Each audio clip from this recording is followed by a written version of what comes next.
پروګرام جوړ کړی او رابطې دې کړې وي او وخت او پیسې دې به کوم لګولي دي خو تا ته ووایي نشي کېدی کله به داسې ځای کې سړی مسکی شي دا مسکا د دې انسان په دې شونډو چې راشي که نه عرش والا یږدي او هغه ته دا پته هم لګي چې دا مسکا د څه ده دا د خوشحالۍ ده دا د خفګان ده دا د غم ده دا د ډېر درد مسکایي ګورې دا د خوشحاله کېدو هغه نه دا مسکا په څه کوي یعنې بس حیران شي چې زما دې منډې ته وګوره او زما دې کوشش ته وګوره او ده راته په دوو ټکو کې ووایي چې دا کار نه کېږي رب ستا د هر څه ویني هغه انسان چې الله وله بچي نه ورکړي دا بل مثال وایه او دی څوک ویني د ځان سره زوی را روان کړی یا زوی راغستی لوبې ورسره کوي دی ورته ګوري داسې هغه نظر د ارمانونو یو نظر چې دی ورته ګوري رب ستا په دغه کتو باندې پوهه دی داسې مهربان رب دی هلته دا پته دی چې دی چې به کوم نظر ګوري او په زړه کې صرف کته خو نه وي د دې کتو سره په زړه کې څه دي الله د هغې نه خبره دی یو سړی بیمار دی او په کټ کې پروت دی او خوځېدی نه شي او خوا او شا کې دا روغ اوړي راوړي نو دی هغوی ته یو داسې نظر باندې وګوري چې هغه د حسرتونو وي هغې کې یا هغه د امیدونو وي نو رب ستا په دې پوه دی چې ستا زړه کې څه دي ته څه غواړې کور ته سړی ورننوځي او سړی چې هغه مالي حالات کمزوري دي کور ته ورننوځي بچي پسې رامنډې کېږي یو ورته وایي ماله دا شی بل ورته وایي ماله دا شي او دی هر یو ته په یو داسې نظر باندې وګوري چې هغه ماشوم پرې نه پوهېږي او کېدای شي خوا او شا کې مشران هم پوه نه شي خو عرش والا پوه شي چې ده په زړه کې څه دي نو پوره به کړي دا کار څه دا کوم چې ته غواړې خو د خپل وخت که تاسو خیال کړی ګوره کله چې موږ دا نوي ځوانان شو که نه نو دغه وخت کې سړی وایي چې ما سره ګاډی وی او ما سره پیسې وی او سیکل هم سړي سره نه او که یې چې څوک ورته پرېږدي هم نه خیال هم کړی که که چېرته بل څوک هلک ځان سره ګاډی یا سیکل یا څه شی راولي بس دا ټول ورته حیران ولاړ موږ وایو چې هر څه موږ سره وی خو راځي نه په یو ځای بیا داسې وخت په ژوند کې راځي چې هغه هر څه الله ورکړي خدای خپل وخت دی په دغه عمر کې اوس نوی زلمی شوی دی چې زما واده وی په دغه ټیک او په دغه عمر کې چې دی څوک ویني لکه اوس مشر سړی دی 4-5 بچي دي دی هغه ته پسخېږي وایي 4-5 چې زما هم وی بچي دي چې مزه کوي صبر وکړه د هر څه به خپل ځي راځي ګاډی دا به خپل وخت تجارت دا به خپل وخت راځي کور دا به خپل وخت مشرتیا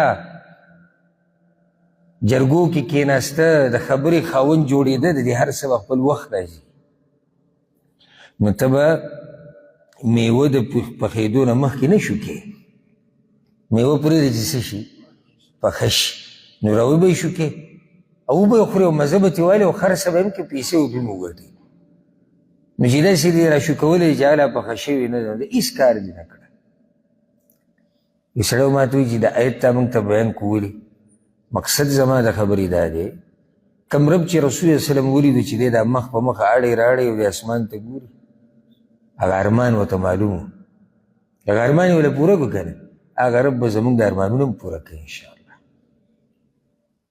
او ناخبره نه ځي مقصد دا هغه ناخبره نه ځي که بعض راشي ما ته وایي هغه تعبیر بعض خلک د خبرې نشي کولی صحیح د خبرې تعبیر کول دا هم یو فن دی نو داسې ډېر کسان چې هغوی خبره کول غواړي خو هغه تعبیر ګډوډي نو کله پکې بعض داسې ووایي د جهالت د لاسه یا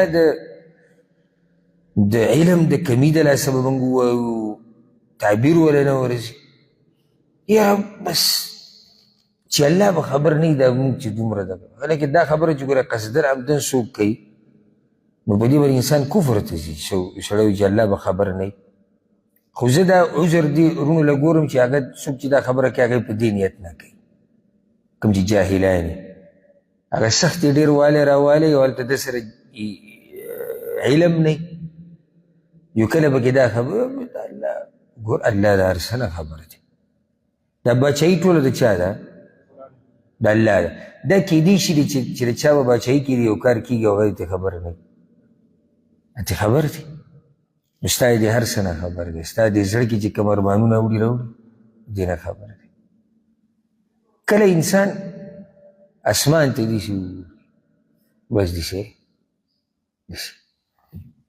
تاسو دا پوهېږئ چې ته چې داسې اسمان ته وګورې که ولې دې وکتو څه غواړې دې نه الله خبر دی. که خیال هم کړی دا څاروی او دا ځناور چې وږی شي خوله یې کوم طرف ته نیولي؟ اسمان ته. د دې نه الله خبرې چې دی ولې اسمان ته ګوري. کله په انسان څه مسله راشي که نه تاسو کیدی شي چا باندې تېره شوي او کیدی شي چا لیدلي. کله په انسان باندې څه مسله راشي که نه او ډېر داسې هغه مسله وزوري نو دی داسې الله ورته یا الله نور څه نه وایي، صرف د لاس داسې اوچت کړي څه یا الله نو ته څه وایي؟ نو بس هغه الله ته پته ده، هغه الله ته پته ده. ځکه زه که انسان دعا غواړي که نه او دا لاس اوچت کړي چې یا الله هغه تا ته پته ده، نو تا ته پته ده هغه څه چې زه غواړم او بس ته یې راله قبول که. تفصیل ته سره ضرورت شته نه، هغه رب ته هر څه معلوم دي. ولې د ایوب علیه السلام دعا، ایوب علیه السلام دعا تاسو ته خو معلومه هغه باندې 18 کاله بیماري وه او ډېره سخته بیماري په وه، ډېر یې په عذاب کړی. نو په آخره کې هغه چې دعا وغوښته نو څه وویل؟ وایوب اذ نادى ربه انی مسني الضر وانت ارحم الراحمین. یا الله تکلیف راته ډېر دی او ته مهربانه رب یې. اوس څه وغوښتو؟ ظاهره کې څه وویل؟ نه، خو دننه څه غوښتلي دي؟ هغه د څه غوښتلي دي؟ چې دا تکلیف رانه لرې کړي. مطلب دا دی ګوره یا الله تکلیف ډېر شوی دی او ته مهربان یې، تکلیف ډېر دی ته مهربان یې. د درس ته که توجه ورکړئ دا به ډېر فایدهمند وي ستاسو لپاره. درس واورئ یو دوه خبرې به یې زده کړئ. ته مهربان یعنی ما باندې مهرباني وکړه او زما دا تکلیف ختم که. الله رب العزت په دې پوهېږي. قد نرى تقلب وجهك في السماء. موږ ستا دا مخ اینو چې ته اړې راړې د اسمان طرف ته. الله وایي زه به درله هغه قبله وګرځوم کومه چې ستا خوښه ده. نو الله رب العزت دې زموږ حاجتونه پوره کړي دنیا او د آخرت. او الله رب العزت دې څومره مسلمانانو ته چې غمونه مصیبتونه دي مسلې د الله دې ټولې ختمې کړي. قرآن کې یو آیت دی چې کله پکې سړی سوچ وکړي او دې آیتونو ته سوچ او فکر د انسان الځي بیا که خبرې له راځو ما کړې وه پوهېږي څنګه؟ نه چې ترجمه وله ورځي د قرآن، ترجمه وله ورځي پوه شوی پې ترجمه اولنۍ مرحله ده. بیا د علماو سره ناستې دی به سوچ کوي دی قرآن ته. قرآن کې یو آیت ته الله وایي وان من شیء الا عندنا خزائنه. دې ته به چې د سر سوچ نه وي تللی. کیدای شي داسې بې شماره مسلمانان وي چې هغوی د آیت اول پیرو کړي. لکه ته به وایي چې دا نن نازل شوی دی د سره وونه خو ده چېرته لوستلی نه دی. وان من شیء الا عندنا خزائنه. الله وایي هر شی چې دی که نه ما سره خزانې دي. هر شی چې دی ما سره خزانې دي. دا ډېر خوږ آیت دی او دې کې چې سوچ وکړي که نه یو څو خبرې مخې ته راځي د ټولو نه اولنۍ ستا چې څومره امیدونه دي او ته چې څه غواړې د هغې ستا د رب سره خزانې دي. ستا رب سره څه دي؟ خزانې دي. نو د هغه نه یې غواړه. او کوم چې اسباب دي، کوشش دی، محنت دی، هغه خپل جاري ساته. او د دې هر څه د الله سره خزانې دي. او ته یې غواړه. خزانې د الله سره دي، خو ما او تا به هغه رب ته فریاد کوو، څه دعاګانې به غواړو چې الله دغه خزانونه موږ له راکړه. دویمه د سوچ خبره دا ده په دې ایت کې چې دا صفت صرف د الله دی، بس د بل چا دا صفت نشته. داسې د الله نه علاوه ټول مخلوق دی. په مخلوق کې داسې څوک نشته چې د هغه سره د هر شي خزانې. بس صرف او صرف د یو رب شان دی، د الله رب العزت، چې د هغه سره د هر شي خزانې دي.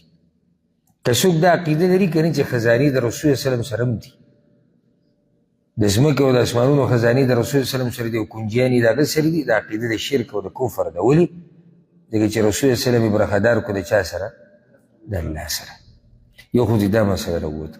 درېیمه دا خبره ترې راووته چې دا کوم خلک چې مخلوق ته چغې وهي او د چا در او دربار له تلي دي او درګاله، او د چا د قبرونو نه تاویږي او سجدې لګوي او ښکلوي او د هغوی نه څه غواړي، دا ښه ګمراهان دي. ولې؟ هغه رب یې پرېښودی دی چې د هغه سره د هر شي خزانه ده، او پروت دی هغه چاته چې هغه رب ته محتاج دی، د کوم رب سره چې د هر شي خزانه ده. نو دی ګمراه نه دی؟ د ده په کور کې چې کوم خر ولاړ دی، دی د هغه نه هم زیات ګمراه دی. اتې هوښیار دی، هغه تې هوښیار دی چې یو سړی د ځان په شان انسان ته پروت دی. لکه زه به تاسو له مثال درکړم. یو سړی، داسې یو مثال، یو سړی دی چې خلک وایي چې دا پیر دی او دا الله سره برخه ده او دا ډېر بزرګ دی، او هغه بیمار شو. ډاکټر صاحب له موږ بوتو چې دله علاج وکړه، پیر صاحب بیمار شوی دی. هغه ورته دوایي ولیکله، علاج یې وله وکړو. څه وخت بعد هغه مړ شو. پیر چې دی څه شو؟ مړ شو. هم هغه ډاکټر بیا د ده د قبر سره ولاړ دی او د ده نه روغ صحت غواړي. د ده په کور کې چې کوم خر ولاړ دی هغه د ده نه هوښیار نه دی؟ خبره مې دې پورې وکړه.